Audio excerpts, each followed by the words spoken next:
экскурсия барысында түсінбей қалған немесе туындаған сұрақтарыңыз болса, емінер қысылмай қоя беріңіздер. Сіздердің сұрақтарыңызға көмектесіп жауап беретін боламын. Жалпы Түркістан облысы болып 2018 жылы 19 маусымда президентіміздің жарлығымен облысы жарияланған болатын.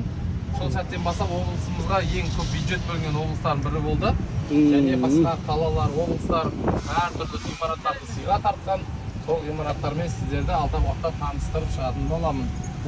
Алдарыңызда, оң жақтарыңызда орналасқан әуеде тұрған шайнек. Енді бұл біздің Түркістан қаласының өзінің бюджетіне салынған. Ортасында орналасқан кішкентай ғана құбыр осы шайнекті көтеріп тұр. Сол құбыр арқылы су жоғары көтеріліп төмен түседі. Сүрке түсіп алған десеңіздер, осы жерге тоқтайық. Қайсы ма?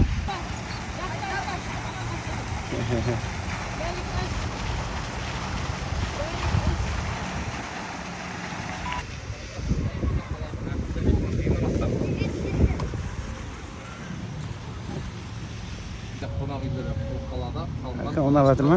Қонақ үйлердің бірі. Түркістан. Және де алдарыңызда оң жақтарыңызда орналасқан бұл бізде Дарбазақ қақпасы. Дарбазақ қақпасы арқылы Қожа Ахмет Яссауи кесенесіне кіре алатын едіңіздер. Алайда қазіргі таңда Қожа Ахмет Яссауи кесенесіне тек екі ғана бағыттан кіре аласыздар, тек екі ғана бағыттан шыға аласыздар. Алдарыңызда оң жақтарыңызда орналасқан бұл бізде Яссы бағы. Жалпы Яссы атауы Түркістанның ежелгі атауы болып табылады. Бұл Яссы бағында 1001 шам орнатылған және 1001 түп ағаш отырғызылған және көп мөлшерде раушан гүлдері егілген. Сонымен қоса Жапон елінің символы сакура ағашы да отырғызылған. Сакура ағашы сәуір айында гүлдейді. Гүлдеген сакура ағашының әдемі көрінісін көру үшін сіздерге енді Жапон еліне қыдырып барудың ешқандай да қажет жоқ. Бар болғаны сәуір айында музыкальный фонтан, яғни әуелі фонтан. Жеті түрлі әуелі фонтанды жұмыс жасайды, максималды биіктігі 5 метрге жоғары көтеріле алады.